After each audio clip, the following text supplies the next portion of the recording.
Bienvenidos a un nuevo video acá en el taller de Mariano Sapia. Yo soy Mariano Sapia y vamos a hablar de Creta. Creta, una inesperada civilización maravillosa. ¿Por qué digo inesperada? Digo inesperada porque cuando se la empezó a conocer, que eso fue hace más o menos 100 años, poquito más de 100 años, asombró muchísimo. Pero vamos por partes, no nos apuremos. Creta es una isla muy grande en el Mediterráneo y hace 6.000 años en toda esa zona estaba Creta, pero pasaban cosas en otras islas también, en Cerdeña, en Malta. Miren por ejemplo este lugar en Malta, estas culturas megalíticas, que además esas culturas megalíticas, es decir, movían piedras de 500 toneladas, 600 toneladas, las ponían con precisión, las ponían altas, capaz que las ponían a 10 metros, 15 metros. Y no era solamente ahí en el Mediterráneo. En Perú, en Bolivia, en el Líbano, en Inglaterra, en el norte de Francia, en España, en Siberia, en Corea, en Japón. Las culturas megalíticas y también en el Pacífico, ¿no? En el Pacífico, en Indonesia. La cultura megalítica abarcaba todo el mundo. Y ahí en el Mediterráneo era muy importante. Miren estas construcciones en Malta. Y esta gente, además, parece que tenía una gran preocupación. Eran las sociedades que pareciera que en su organización social la mujer tenía un papel como mínimo igual al hombre y posiblemente preponderante. Miren esta representación que se halló en Malta de esta mujer, una diosa madre, esta sensación de plenitud, esta sensación de bienestar. Estoy hablando del clima cultural de la época y de la zona, ¿no? Miren estas construcciones que ya aparecen en Cerdeña, ¿no? Entonces uno se da cuenta que había gente que no era muy primitiva. Y cuando estamos viendo estas construcciones, estamos hablando de gentes que eran contemporáneos o más antiguos que los sumerios. Fíjense estas construcciones en Cerdeña, de estas torres enormes con piedras, estos interiores. No sabemos cómo las hicieron, no sabemos quiénes las hicieron y no se sabe por qué en todas partes del mundo por esa época hay. Pero bueno, este era como el clima cultural en el cual iba a surgir la civilización cretense, que hace muchos años se la consideraba como un arte griego primitivo. Con el tiempo, a medida que avanzaba el conocimiento, se descubrían había nuevos hallazgos arqueológicos y los estudiosos tenían la posibilidad de profundizar en lo que ya habían encontrado, se dieron cuenta que difería mucho y se dieron cuenta que posiblemente, en vez de ser un arte griego primitivo, se podía pensar que era un arte del cual surgió el arte griego.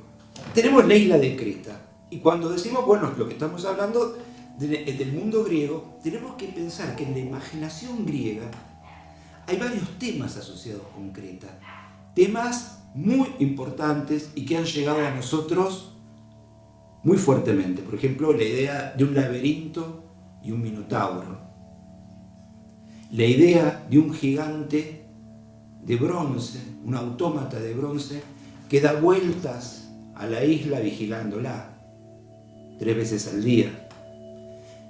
Y que para destruir ese androide gigantesco lo que hay que hacer es cortarle el hilo por donde iba la fuerza, como si le cortaras el cable, ¿no? Una cosa rara. También es cierto que quien escribió más sobre esto, si bien muchos autores clásicos, hay una mención a este gigante de bronce que se llama Talos en la Ilíada, pero el que escribió mucho sobre esto fue Apolonio de Rodas, que escribió la Argonáutica. Y Apolonio no era cualquier persona. Apolonio era, aparte de ser un excelente escritor, había sido bibliotecario en la Biblioteca de Alejandría y había sido discípulo de Calímaco, que fue, aparte de ser un gran poeta, era un tipo que era un gran organizador bibliotecario, había organizado maneras de organizar los libros. No era el muchacho que llevaba por decirlo de alguna manera, los mandados en la biblioteca. Eran pesados. Y ustedes saben que la biblioteca de Alejandría ya no quedó nada porque se destruyó. Pero vayan a saber qué textos habían tenido acceso para escribir tan detalladamente que un gigante de bronce daba vueltas alrededor de la isla, porque además hay otro tema. En Creta no hay murallas, hay palacios, que tampoco en el sentido que dice el palacio del rey, no, es una cosa más extraña. Ahora vamos a entrar en eso que se llamaba palacios, pero no son palacios, ahora vamos a verlo. En todo caso, la idea de una sociedad que no tenía defensas, es decir, no tenía murallas, no hay representaciones de guerra. Esto es raro, ¿no? Pues cuando uno ve otras culturas, ve los egipcios, que hay una alegría de la vida, pero también hay soldados, hay una persona encorvada llevando los bueyes, está el tema de la muerte constantemente en Egipto, más allá de ese canto a la vida que tiene. Y no hablamos, por ejemplo, de civilizaciones asirias, donde hay frisos y frisos y frisos de soldados, de matanzas, de manos cortadas, de cabezas cortadas. Y entonces aparece Creta, y aparece un arte donde la mujer tiene una cosa sensual, poderosa, las plantas, los animales, las representaciones de juegos, de alegría, de sensualidad. Y esto impresionó muchísimo. Hace 100, 120 años impresionó muchísimo. Y impresionó muchísimo cuando se empezó ya a sentar el conocimiento de lo que había sobre Creta. Impresionó muchísimo porque Europa había tenido su Primera Guerra Mundial, su Segunda Guerra Mundial, y cuando se reconsidera Creta, parece un mundo idílico. Y aparecen otras cosas. Aparece, que ahora ya estamos entrando en las imágenes, pero denme un segundito. Aparece la idea de que el arte estaba expandido a todo el mundo. Esto es insólito, porque ahora vamos a ver algunas pinturas en el Palacio de Cnosos, pero en otro video, en el próximo video, vamos a ver las pinturas que estaban en las casas, porque cuando uno dice, miren qué hermosas pinturas en este palacio en Cnosos, siempre hay gente que dice, claro, pero eso es de los ricos, es como un signo de profundidad y sabiduría decir esas cosas, ¿no? No, porque eso es de los ricos, y está siempre con el pueblo. Pero, ¿qué pasa cuando uno mira una sociedad donde todo está lleno de pintura? Las casas, los palacios, los templos, las plantaciones para dormir, todo lleno de pinturas. Ahora vamos a entrar sobre eso. Se han encontrado en la isla montones de palacios, se llaman, ya le quedó ese nombre, pero en realidad eran centros administrativos donde se hacían cosas, donde posiblemente se ejercía la religión, donde se vivía, lugares multipropósito, por llamarlo de alguna manera. Fíjense en esta reconstrucción del Palacio de Cnosos, ¿no? Y acá en la siguiente tenemos un plano. Y este es el plano de la planta alta. No quieran saber lo que era, porque eran varios pisos.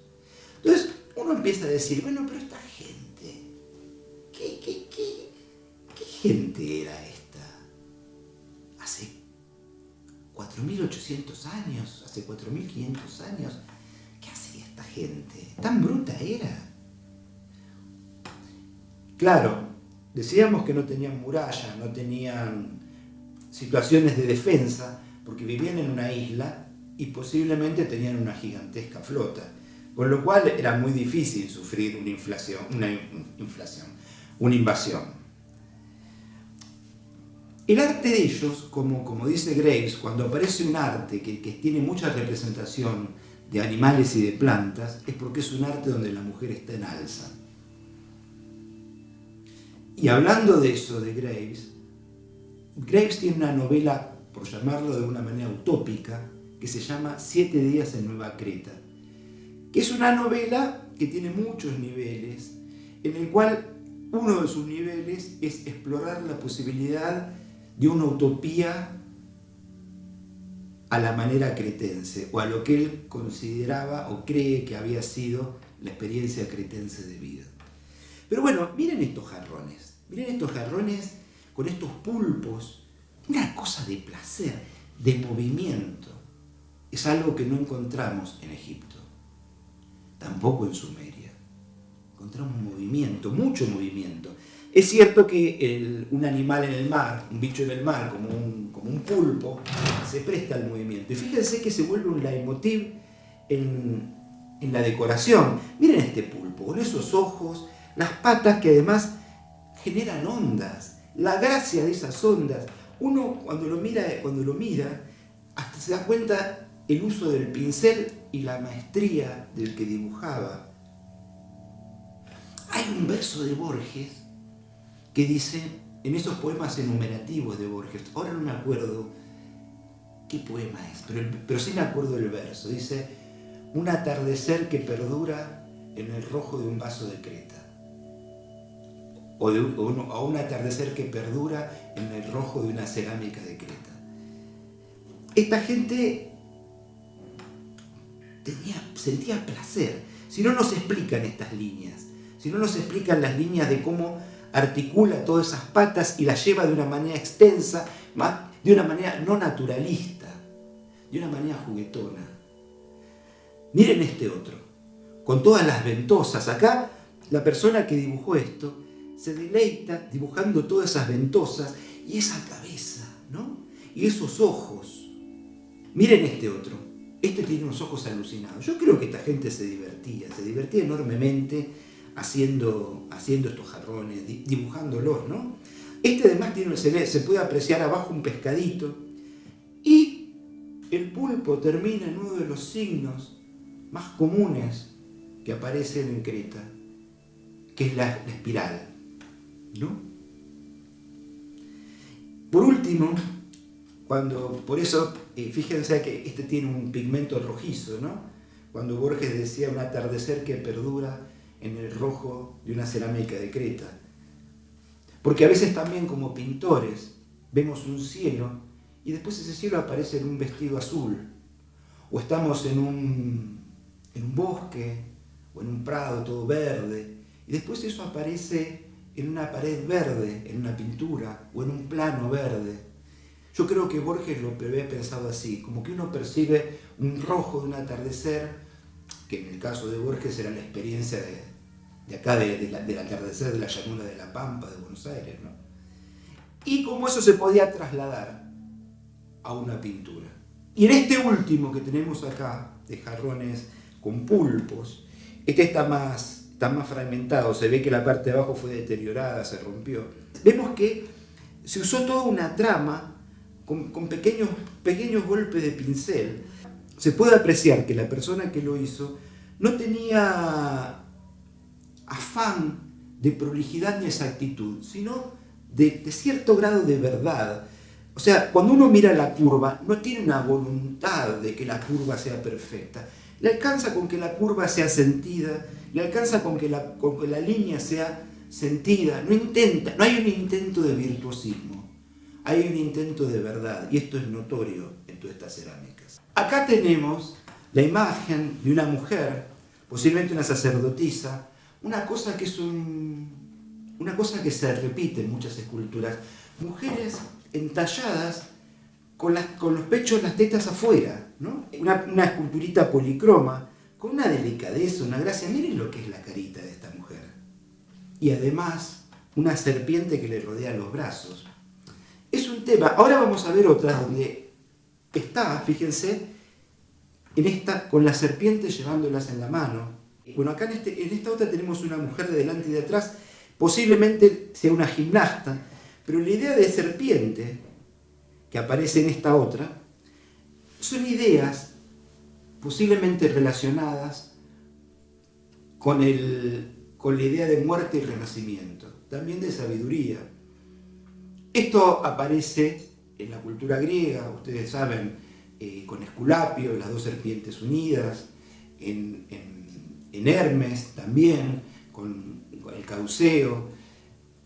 Acuérdense de Tiresias, el vidente, que había visto a dos serpientes copulando con esa forma, entonces los dioses lo castigaron. Nosotros, desde nuestra formación, desde nuestro origen, desde el cristianismo y del judaísmo, nos viene la idea de que la serpiente es aquella que causó la gran caída y la desgracia al género humano.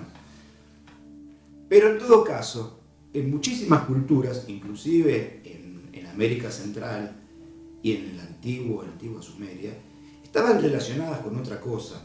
Miren esta imagen. Esta sí tiene una sensación de autoridad. Los pechos afuera, tiene un vestido muy sofisticado, ¿no? De hecho, se han hecho montones de estudios acerca de los vestidos cretenses. Y ahora que me acuerdo, aparece en una novela, desde mi punto de vista, absolutamente encantadora. La funambulesca aventura del profesor Landormí, de Arturo Cancela, una novela escrita en la década del 30, que es un profesor especialista en vestidos cretenses, o algo por el estilo, y que lo traen a la Argentina. El tipo había sido famoso en el año 15, y 20 años después, cuando ya la fama había pasado, lo traen a la Argentina para disertar sobre vestidos cretenses. Y acá en Buenos Aires tiene todo tipo de aventuras, ¿no? Simpáticas todas, ¿no? Y de juerga, y de unas bataclanas francesas. Una novela absolutamente recomendable, La funambulesca aventura del profesor Landormí, experto en vestidos cretenses. Y por eso estábamos acá. Miren lo que es este vestido. La cantidad es acampanado con distintas capas que van sucediéndose. Ella tiene como una remera o una camisa muy apretada que le deja los pechos al aire, ¿no? Y tiene un sombrero muy particular. Y desde luego los ofidios en cada mano. A mí esta escultura me parece hermosísima. Después hay otro tema respecto a Creta, que siempre le dio la cabeza a todo el mundo, a los historiadores, a los arqueólogos, que tiene que ver con el Critias de Platón. Hay una parte en el Critias que habla de la Atlántida, donde dice que los reyes de la Atlántida se juntaban cada 6 o 5 años. Es decir, se juntaban cada 11 años, quería decir. Es decir, es una referencia a los ciclos, desde mi punto de vista, una clara referencia a los ciclos solares, ¿no? Que se conocían. Es decir, de mayor y menor actividad solar. Y dice que esos reyes, de alguna manera, sacrificaban un toro en una ceremonia secreta que tenían. Yo ahora ya no me acuerdo, en el Critias se dice que mataban al toro a mano limpia o qué. Pero en todo caso, las imágenes que aparecían en Creta de gente haciendo acrobacias con toros, les dio para todo tipo de lucubración. ¿Y si la Atlántida es la antigua Creta? Esa era una pregunta. Por eso miren esta figurita, que quedó tan fragmentada, está roto el toro, está rota la figura, pero se nota que es una acróbata con un toro, ¿no? Fíjense en esta otra que les estoy mandando, que también, esto es un sello, y aparece también una figura de una persona saltando sobre un toro. También es cierto que uno dice, bueno, el toro, tanto simbología. Cuando Creta empezó, cuando se fundaron todos estos palacios, el de Cnosos, el de Faisto, el de Palaicastro, distintos lugares, en aquella época el sol salía en Tauro, o sea, salía en el toro. Años después saldría en Aries, en los 2 milenios cristianos salió en Piscis, y dentro de poco va a salir en Acuario. Entonces, posiblemente el culto del toro esté asociado a aquel momento que tenía que ver con la precesión de los equinoccios. Ellos tenían una cabeza muy distinta, y fíjense que tan distinta la cabeza tenían, que cuando uno lee a Arnold Toynbee, en la década del 40, él habla de la civilización cretense, y dice, todavía no se descifraron los escritos, la lineal A y la lineal B, tenían la idea de que cuando se pudieran descifrar un montón de tablillas que había, que se habían encontrado, iban a saber cosas de esa civilización. Y cuando se pudieron descifrar a fines de los 50, descubrieron que esas cantidades de tablillas escritas lo que tenían eran registros contables. Tenemos tantas tinajas de aceite, tenemos tantos bueyes, tenemos unos carros, hay uno que tiene la rueda rota.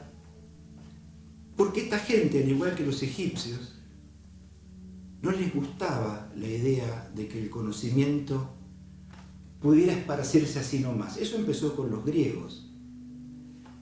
Yo creo que no era una cuestión meramente de mantener un poder, yo tengo el conocimiento y por lo tanto tengo poder. Creo que hay un punto donde había una conciencia que determinado conocimiento puede llegar a ser peligroso y que si vos no lo transmitís de una manera muy cuidadosa, puedes hacer un lío enorme.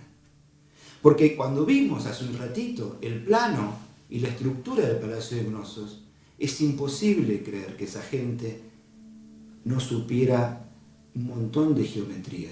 Pero ¿qué dicen los autores tradicionales? No hay ningún libro de geometría, por lo tanto no sabían nada. Hay que ser pelma, ¿no? Ahora quisiera mostrarles, para cerrar, y para que les dé ganas de ver el próximo video, les voy a mostrar unas pinturas que vi en el Palacio de Cnosos, pero no son pinturas que nos sirven para entender la pintura de ellos, porque son pinturas que fueron restauradas. Ahora, cualquier arqueólogo que encuentre una pintura y se le ocurra restaurarla, le parece un delirio, y me parece natural que le parezca un delirio. Pero hace más de 100 años, 120 años, 115 años, cuando Evans empezó a trabajar sobre el Palacio de Cnosos y vio esas pinturas, en un impulso, yo creo que genuino y de buena voluntad, quiso tratar de recuperar en parte el antiguo esplendor de esas pinturas. Y llamó a un pintor que le dijo, y acá iba a ser un azulcito, y le mandó un azul. Y acá hay un rojito y le manda un rojo. Y bueno. Fíjense, acá tenemos una restauración, por eso les digo, pero estas pinturas son en cierto sentido falsas, pero nos da una idea vaga y lejana de cómo posiblemente eran. Pero ya les digo, en el próximo video, la próxima semana, vamos a ver cómo se veían de verdad. Fíjense, acá tenemos acróbatas con un toro. El toro grandote está en movimiento, las patas estiradas. Hay una figura que está estática, vertical, pero está con los brazos en diagonal. La otra está en pleno movimiento. Fíjense este personaje que tiene al lado unas plantas de amapola. Ustedes saben, en este video no se puede poner todo de tanto. La cantidad de esculturas que hay con personajes que le salen la flor de amapola de la cabeza en Creta. En la isla de Chipre, que estaba ahí cerquita, existían gigantescas cantidades de plantaciones de amapola, posiblemente las más grandes de toda la antigüedad. Y lo usaban para lo que se usaba la amapola, para hacer opio. Y lo usaban posiblemente en 3 cuestiones, o en 2 o 3 cuestiones. Una era para aliviar los dolores, es decir, piensen que una persona como Goya, ya de grande, se tomaba unas gotitas de opio. Cuando uno se vuelve veterano, grande, te duelen las rodillas, te duele la espalda, te duelen los codos. Hay humedad y te duele todo. Y la gente tomaba eso. O sea, se usaba como fines medicinales y también se usaba con fines religiosos, posiblemente para lo que Graves podía llamar visiones trascendentes. Lo más probable es que no se usara a la manera actual, que la palabra que se usa es recreativas, drogas recreativas. Yo creo que no, yo creo que era una sociedad que se usaba el opio, lo usaba en un contexto religioso. Esa es mi sensación, puedo equivocarme. Fíjense el tocado que tiene en la cabeza, fíjense el taparrabos, fíjense el dimorfismo sexual, o sea, qué diferente la representación de hombres y de mujeres. Acá un hombre con una cintura angosta y la espalda ancha, ¿no?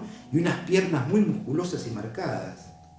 Miren esta figura ahora, una mujer rodeada de 4 hombres. Uno podría pensar que es la columna que sostiene el universo y los 4 puntos cardinales, ¿no? Fíjense a la manera egipcia el diferente color de los cuerpos. Ellos usaban tierras rojizos, que eran tierra con óxido de hierro, ¿no? Que si la calentabas o la quemabas te daban unos marrones oscuros. También había variantes más amarillentas. El negro, como siempre, es hueso quemado. Ellos importaban un azul de Egipto. El azul de Egipto lo hacían los egipcios mezclando un cobre con distintos tipos de sílice, con arena. Lo cocinaban mucho, después lo molían y hacían un azulcito lindo, ¿no? Y usaban la malaquita, que da un color como verdoso, molida. Obviamente la molían finito. Miren este fresco de delfines. Una cosa de movimiento, de gracia. Cuando uno ve los pescados en Egipto, que hay muchas representaciones de peces, porque el delta estaba lleno de vida ictícola, ¿no? Siempre son peces que están estáticos, o sea, están de perfil, hermosamente dibujados, hermosamente detallados, pero siempre estáticos. Acá los vemos en pleno movimiento a estos delfines y además los vemos con un montón de otros pescados, ¿no? Acá tenemos 3 mujeres como podríamos llamar de la corte, ¿no? Fíjense la delicadeza, ya sabemos que están reconstruidos, pero están reconstruidos sobre el original. Miren la delicadeza de las manos, el perfil de los ojos. Miren la ropa, el tocado del pelo. El espacio entre las 3 mujeres, ¿no? El espacio en la cabeza arma un dibujo en sí mismo. La persona que hizo esto, que lo pensó, y tenía mucha idea de lo que hacía, ¿no? Y vamos a terminar con estas 2 personas llevando 2 hombres, llevando con pelo largo los 2 hombres, llevando distintos tipos de ánforas, ¿no? Es un misterio la civilización cretense.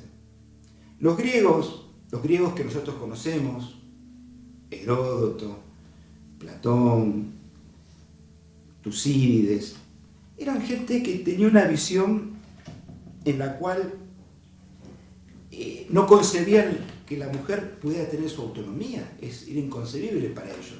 Por eso Heródoto, cuando llega a Egipto, le resulta chocante la libertad que tiene la mujer de estar igual a igual con un hombre, de tener sus propiedades, de que podía heredar, manejar sus bienes, podía tener un negocio, una empresa, y era de ella. Se casaba con quien quería, no estaba sujeta a la familia. Esto es una cosa que a los griegos les complicaba. Vamos a cerrar acordándome de 2 cosas. Primero, posiblemente en la Odisea haya un recuerdo de Creta cuando aparece la isla de Esqueria y Ulises llega a la isla de Esqueria. La isla de Esqueria, yo pienso por 2 cosas esto. Una, porque ¿se acuerdan cuando Ulises llega a la isla de Esqueria después de 3 días de estar en el agua nadando, llega con la barba llena de costras de sal, como esa nadadora que fue desde Cuba hasta Estados Unidos y llegó con toda la cara con costras de sal? Así llega Ulises y se tira a dormir. Y lo despiertan unas chicas que juegan a la pelota. Los gritos de las chicas que juegan a la pelota, que está la hija del rey y la reina, y está con unas amigas ahí que han venido a lavar la ropa. Y bueno, se pone a hablar con ellas. Entonces ella le dice, bueno, vení a la ciudad, qué sé yo. Le dice, mirá, capaz que llego y la gente de tu pueblo, de tu ciudad, me dicen, ¿este quién es? Llega con las chicas, me miran mal. Mejor yo llego solo. Después dice, está bien, le dice ella, pero vos a la que tenés que fijarte es a mi madre, es la que corta el bacalao. Acá, la que tiene el poder de verdad es mi madre. Eso ya marcaba una situación rara, que posiblemente remitiera a Creta. Y después está el tema que los feacios, los de Esqueria, cuando lo llevan a Ulises, le dicen, tenemos unos barcos que pueden navegar con niebla, sin luz, y llegan solos. O sea, la idea de una civilización tasalocrática, o sea, el gobierno de los mares, ¿no?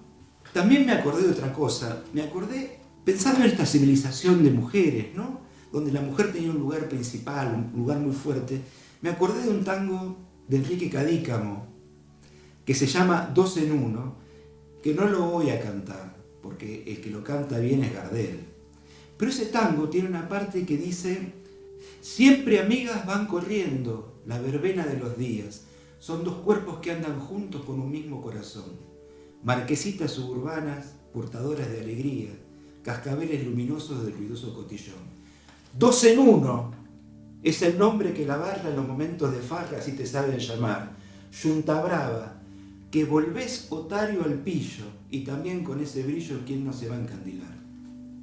Yunta brava, que volvés otario al pillo, también con todo ese brillo quién no se va a encandilar. Creo que podría estar horas hablando de Creta. Siento que lo que hablé está en cierta manera desarticulado, pero ¿por qué tanto? ¿Por qué tanto? Pero bueno, vamos a seguir con la pintura de Creta en un próximo video. Yo por ahora les mando un saludo enorme. Recuérdense de suscribirse al canal, pónganle un like, mírenlo hasta el final. Ojalá les despierte ganas de seguir mirando más. Les mando un beso y nos vemos.